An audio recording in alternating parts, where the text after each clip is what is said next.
Good morning to all. Today we start chapter 10 circles of class 9th. Circle के बारे में हमने class 8 में पढ़ा था. इस क्लास में 9th क्लास के अंदर आपको सर्कल के बारे में कुछ नई टर्म देखने को मिलेगी. सबसे पहले what is the definition of circle. मैंने लिखा है यहाँ पे the collection of all the points in a plane which are at a fix distance from a fix point in the plane is called circle. देखो, अगर मैं एक circle draw करूं, ये प्लेन है, मैंने प्लेन पे एक सर्कल ड्रॉ करा, तो ये तो भी आपको सर्कल दिख रहा है. बट अगर मैं इसको पॉइंट्स के फॉर्म में ड्रॉ करूं ऐसे, तो ये क्या हो गया, collection of all the points at a fix, मतलब फ्रॉम द फिक्स पॉइंट. इसकी ये क्या होता है, बीच वाला सेंटर, और सेंटर से इसकी हर पॉइंट की डिस्टेंस क्या होगी, बिल्कुल सेम. तो इसकी यहां से यहां तक की डिस्टेंस को हम लोग क्या बोलते हैं, रेडियस. क्या बोलते हैं, रेडियस. और रेडियस का डबल कितना होता है, डायामीटर. सबको पता है, हमने 8th क्लास में ही पढ़ा था. ठीक है, इसका जो ये बाहर वाली बाउंड्री है, ठीक है, इसको हम लोग क्या बोलते हैं, सर्कमफेरेंस.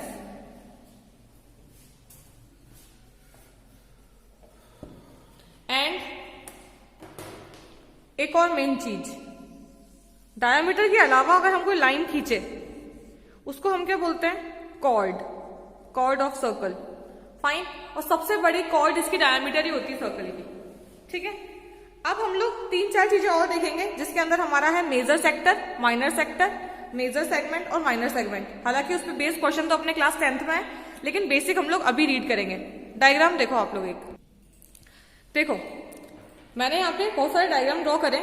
सर्कल पूरा कंप्लीट है. अगर हम सर्कल का एक ऐसे आर्क खींचे, ठीक है, एंड ये छोटा वाला आर्क इसको कट करे बीच में से, तो जो बड़ा वाला होता है वो क्या कहलाता है, मेजर आर्क, और छोटा वाला माइनर आर्क. मान लो आपको अगर नाम दे रखे हो जैसे कि ए बी सी डी, तो आप कैसे इसको रिप्रेजेंट करोगे कि सी डी, ये आर्क का सिंबल ये होता है ए बी, ये, क्योंकि हमारा जो ए बी है वो माइनर आर्क है, वो छोटा वाला है, और जो सी डी है वो मेजर आर्क है.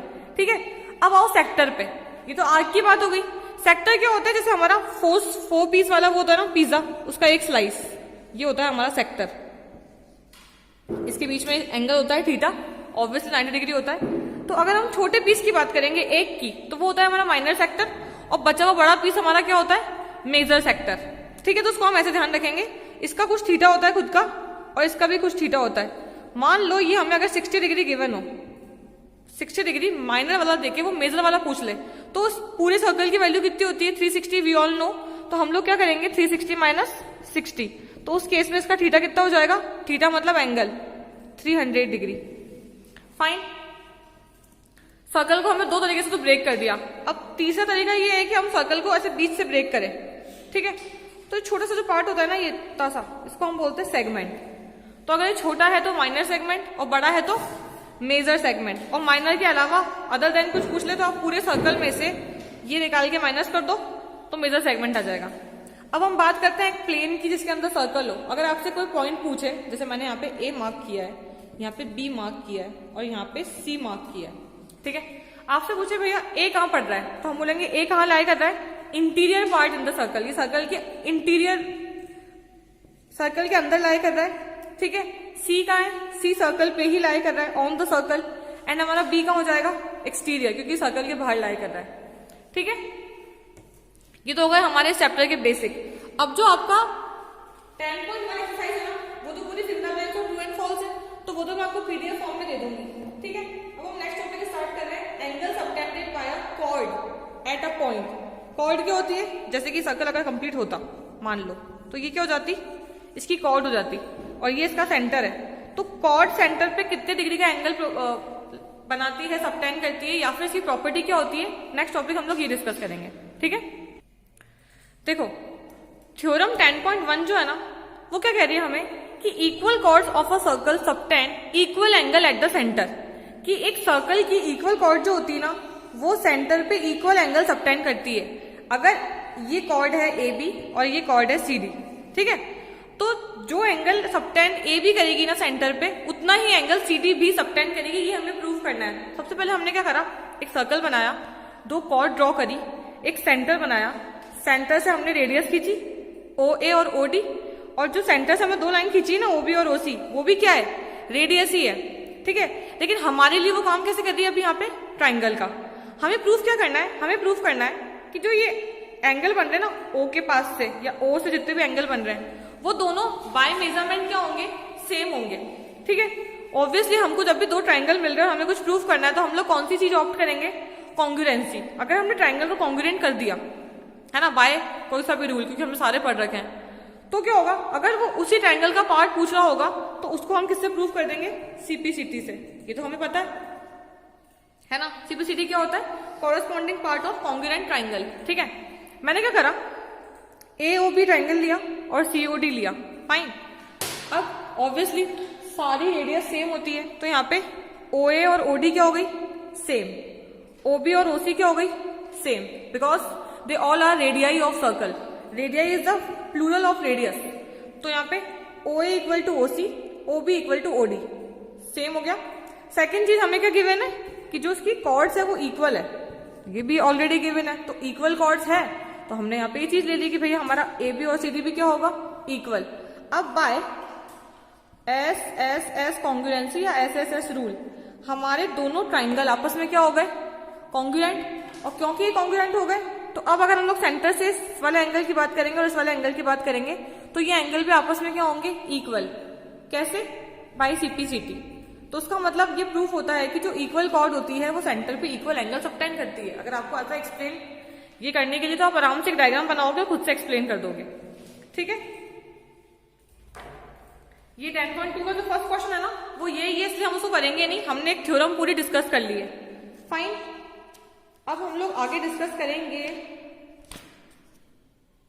इसका उल्टा थ्योरम क्या हो जाएगा 10.2 कि if the angle subtended by the chord of a circle at the centre are equal. अगर किसी कॉर्ड के थ्रू बनाए गए एंगल सेंटर पे इक्वल होते हैं तो वो जो कॉर्ड है वो भी मेजरमेंट वाइज क्या होगी, इक्वल होगी। इसका ये एक्सियोम है वो, ठीक है। तो हमें करने की जरूरत नहीं, हम लोग उसको कॉन्ग्रुएंस से प्रूव कर देंगे। 10.3 हमें करनी नहीं है। अब हम आएंगे 10.4 पे, ठीक है। एक और थ्योरम देखो, थ्योरम 10.6 क्या है, equal chords of a circle are equidistant from the centre. And theorem 10.7 क्या है कि chords equidistance from the centre of a circle are equal in length, ठीक है। ये इसका एक्सियोम है।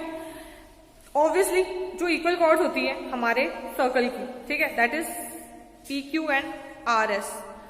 अगर वो इक्वल कॉर्ड, जैसे कि जो इसकी लेंथ है और जो इसकी लेंथ है मान लो 2 सेंटीमीटर है, तो ये कह रहा है कि जो कॉर्ड्स लेंथ वाइज इक्वल होती है ना वो सेंटर से भी सेम डिस्टेंस पे बलाई करती है। जैसे जो हमारे OL की डिस्टेंस होगी ना वही हमारे OM की डिस्टेंस होगी, ऐसा होता है क्योंकि सेंटर जो होता है वो मिड पॉइंट होता है सर्कल का, ठीक है।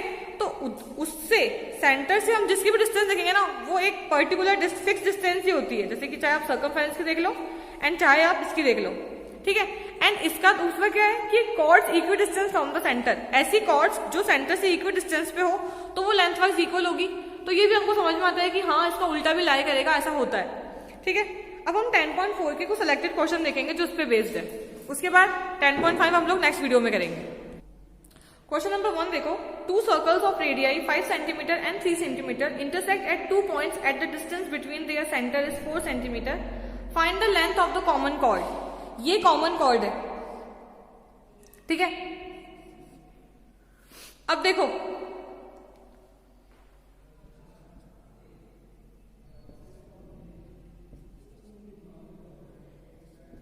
अगर आप इतने से डायग्राम की बात करोगे, इस ट्राइंगल की बात करोगे, है ना,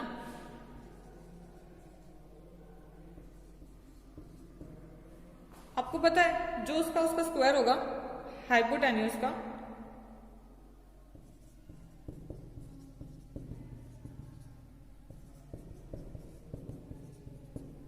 तो फुलफिल हो रहा है हमारा।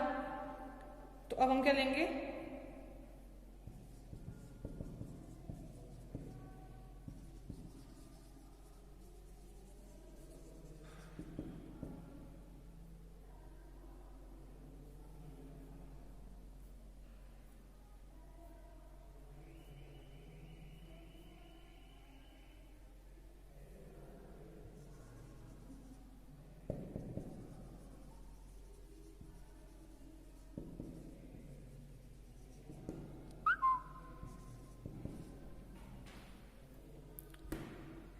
whose midpoint is O, तो हमारा जो ए बी आएगा ना वो कितना आएगा 3 + 3 6 सेंटीमीटर, क्योंकि हम लोग 3 पहले फाइंड कर चुके हैं। अगर ये यहाँ से 3 है, ठीक है, तो ये यहाँ से भी कितना होगा, ये 5 है, तो सेम जो पाइथागोरस है वो यहाँ पे भी एप्लीकेबल होगी।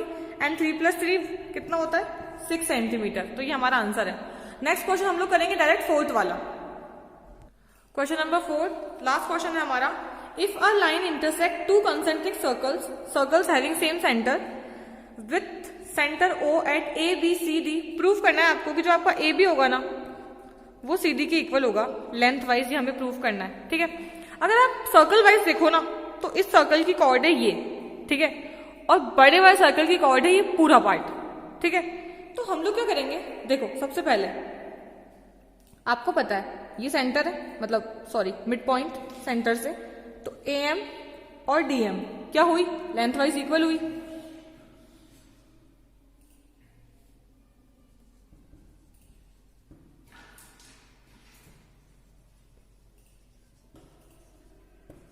लार्जर सर्कल, बड़े वाले सर्कल की कॉर्ड कौन सी हुई, AD, ठीक है।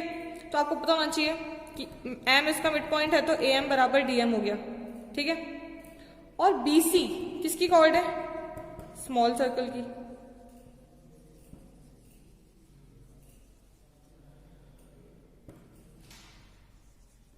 तो उसका मतलब BM = CM, ये भी हो गया। अब अगर हमें प्रूफ करना है कि ये AB और CD, तो हम लोग क्या करेंगे, इस बड़ी वाली में से छोटी वाली को माइनस कर देंगे। अगर आप इस पूरी AM में से ये BM माइनस कर दोगे तो क्या बचेगा आपके पास,